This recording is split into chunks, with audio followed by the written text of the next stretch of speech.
పాపము వివాహిత భర్త మాటలు విని ఊరుగాని ఊరొచ్చింది. ఫ్యామిలీ ఆర్థిక కష్టాలు తీరుతాయని నిబంధనలకు విరుద్ధమైన సరోగసీకి ఒప్పుకుంది. నమ్మించి తీసుకొచ్చినోడి ఇంట్లోనే ఆశ్రయం పొందింది. చివరికి ఏమైంది? వాడి రాక్షస వాంఛ తెలుసుకుని భయంతో భర్తకు చెప్పింది. అయినా నో యూస్. 4 గోడల బందీఖానాలో తన జీవితం ఛిద్రమైపోతుందని భయపడింది. ఎలాగైనా అక్కడి నుంచి తప్పించుకోవాలని ప్రయత్నించింది. చివరకు పట్టు తప్పి పరలోకాలకు వెళ్లాల్సి వచ్చింది. ఇందులో తప్పెవరిది? డబ్బు కోసం భార్యను ఇల్లీగల్ దందాలోకి దింపిన భర్తదా? పరాయి పెళ్లాం మోజులో పడి ఒక అమాయకురాలి బతుకును ఛిద్రం చేద్దామనుకున్న మరొకడిదా? ఇంతకు ఆమె ఆత్మహత్య చేసుకుందా, లేక తప్పించుకునే క్రమంలో పట్టు తప్పి చనిపోయిందా? నిజంగానే ఆమెపై లైంగిక దాడి జరిగిందా? సరోగసి పిల్లలు లేని దంపతులకు వరప్రదాయిని. కానీ ఇప్పుడు సరోగసి కూడా ఓ వ్యాపారంగా మారింది. హైదరాబాద్ లో ఓ వివాహిత మరణం సరోగసి అక్రమ దందాను మరోసారి బయటపెట్టింది. నిబంధనలు పాటించకుండా అద్దె గర్భం కోసం ఒడిశా నుంచి తీసుకొచ్చిన ఓ మహిళ వేధింపులు భరించలేక ఆత్మహత్యకు పాల్పడింది. హైదరాబాద్ రాయదుర్గంకు చెందిన నిత్యం రాజేష్ బాబు దంపతులకు సంతానం లేదు. వయసు 51 ఏళ్లు.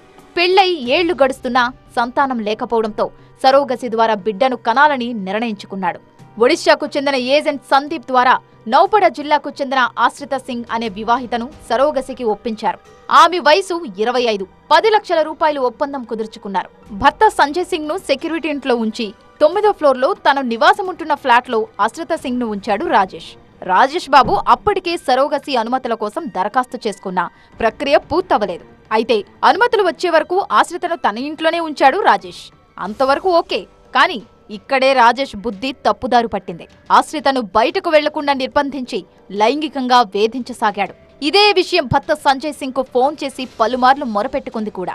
కానీ ఆర్థిక ఇబ్బందులతో ఉన్న సంజయ్ సింగ్ భార్యకు నచ్చచెప్పి అదే ఫ్లాట్లో ఉంచుతూ వచ్చాడు. అయితే రాజేష్ వేధింపులు ఎక్కువ కావడంతో భరించలేక ఈ నెల 25న అర్ధరాత్రి ఇక బతకలేనంటూ భర్తకు మరోసారి ఫోన్ చేసింది. భర్త వచ్చేలోపే ఆశ్రిత 9వ అంతస్తు నుంచి 2 చీరల సాయంతో కిందకు దిగాలని ప్రయత్నించింది.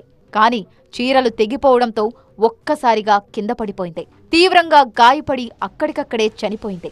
రాజేష్ లైంగిక వేధింపుల కారణంగానే తన భార్య చనిపోయిందని సంజయ్ సింగ్ రాయదుర్గం పోలీసులకు ఫిర్యాదు చేశారు.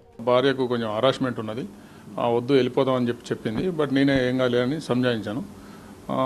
తను కూడా అలాగే ఉంది. బట్ ఆ రోజు రాత్రి ఇన్సిడెంట్ జరిగిన రాత్రి ఇంట్లో నుంచి వెళ్ళిపోవడం కోసం ప్రయత్నం చేసి కిందికి దిగుతున్న సందర్భంలో జారి కింద పడిపోయింది. సెక్సువల్ హరాస్మెంట్ ఏమైనా జరిగిందనేది పిఎం రిపోర్ట్ బట్టి మేము యాక్షన్ తీసుకుంటాం. చెప్పిన సందర్భంలో అతను ఆల్రెడీ మనం ఒప్పుకొని వచ్చాం కదా, బాగోదు కొన్ని రోజులు ఓపిక పట్టలే అని చెప్పి సంజాయించినట్టు తెలుస్తుంది. ఒక సందీప్ అని ఎవరో మీడియేటర్ ఉన్నారు, అతను కూడా పిలుస్తున్నాం. ఇంకా అతను ఎంక్వైరీ చేస్తున్నాం.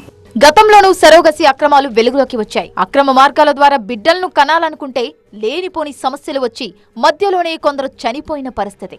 అసలు సంతానం లేని దంపతులు నిబంధనల ప్రకారం తమ సమీప బంధువుల నుంచి మాత్రమే అద్దె గర్భం ద్వారా సంతానాన్ని పొందవచ్చు.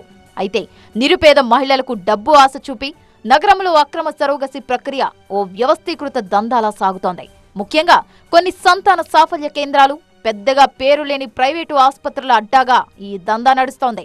జార్ఖండ్, ఒడిశా, పశ్చిమ బెంగాల్, ఆంధ్రప్రదేశ్ తదితర రాష్ట్రాల్లోని మారుమూల ప్రాంతాలకు చెందిన నిరుపేద మహిళలు, యువతులకు లక్షలు ఆశ చూపి అద్దె గర్భం కోసం ఒప్పిస్తున్నారు. సరోగసి పూర్తయ్యే వరకు ఆశ్రయం, భోజనం తామే చూసుకుంటామని హామీ ఇస్తున్నారు.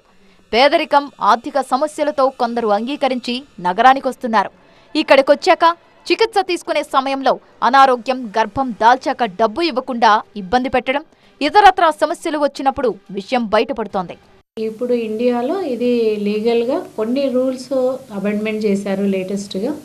సరగసి అనేది దీంట్లో 4 రకాలు ఉంటుంది. ఒకటి ట్రెడిషనల్, అంటే ఆమె గర్భం పిండంనే బయట తయారు చేసి పెడతారు.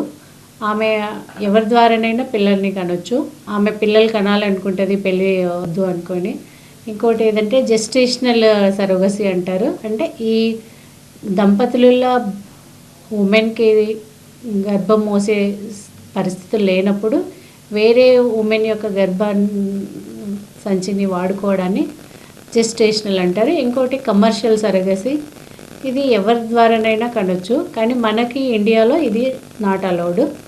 ఓన్లీ జెస్టేషనల్ సరోగసి అనేది లీగల్గా యాక్సెప్టబుల్. నిబంధనలు చూస్తే సరోగసి ద్వారా సంతానం పొందాలనుకునే దంపతులకు పెళ్లయి 5 ఏళ్లు నిండి ఉండాలి. గతంలో పిల్లలు దత్తత తీసుకున్న సంతానం ఉండకూడదు. భర్తకు 26 నుంచి 55 మధ్య, భార్యకు 25 నుంచి 50 ఏళ్ల మధ్య వయసుండాలి. దంపతుల్లో ఒకరికి ఇన్ఫర్టిలిటీ సమస్య ఉన్నట్టు జిల్లా మెడికల్ బోర్డు ధృవపత్రం తప్పనిసరిగా ఉండాలి. పుట్టిన బిడ్డ సంరక్షణ హక్కులకు మ్యాజిస్ట్రేట్ అనుమతి తీసుకోవాలి. గర్భాన్ని అద్దెకిచ్చే మహిళకు వివాహమై ఒక బిడ్డకు జన్మనిచ్చి ఉండాలి. ఒకసారి మాత్రమే అద్దె గర్భం, అది సమీప బంధువులకు మాత్రమే ఇవ్వాలి. గతంలో ఈ విధానం 3 సార్లుగా ఉండేది. ప్రసవానంతరం ఆ మహిళకు 16 నెలల బీమా సౌకర్యం కల్పించాలి. అంతేకాదు, మహిళ ఇష్టపూర్వకంగానే ఒప్పుకున్నట్లు ఒప్పందం జరగాలి. సరోగసి నియంత్రణ బిల్లుకు సవరణలు చేసింది ప్రభుత్వం. 2022 జనవరి 25 నుంచి ఇది అమల్లోకి వచ్చింది. కడుపులో ఉన్న బిడ్డకు సంబంధించిన ఖర్చులన్నీ సరోగసి పొందుతున్న వారే చెల్లించాలి. వ్యక్తిగత ఆరోగ్య సమస్యలతో కొందరు మహిళలు సంతానాన్ని పొందలేక వేదనకు గురవుతుంటే, డబ్బున్న కొందరు ఇలా అద్దె గర్భం ద్వారా సంతానాన్ని పొందడంపై భిన్నాభిప్రాయాలు వ్యక్తమవుతున్నాయి. ప్రతి మహిళ అమ్మతనాన్ని ఆస్వాదించాలి, కానీ ఇలా అక్రమ మార్గాల ద్వారా మాత్రం కాదు.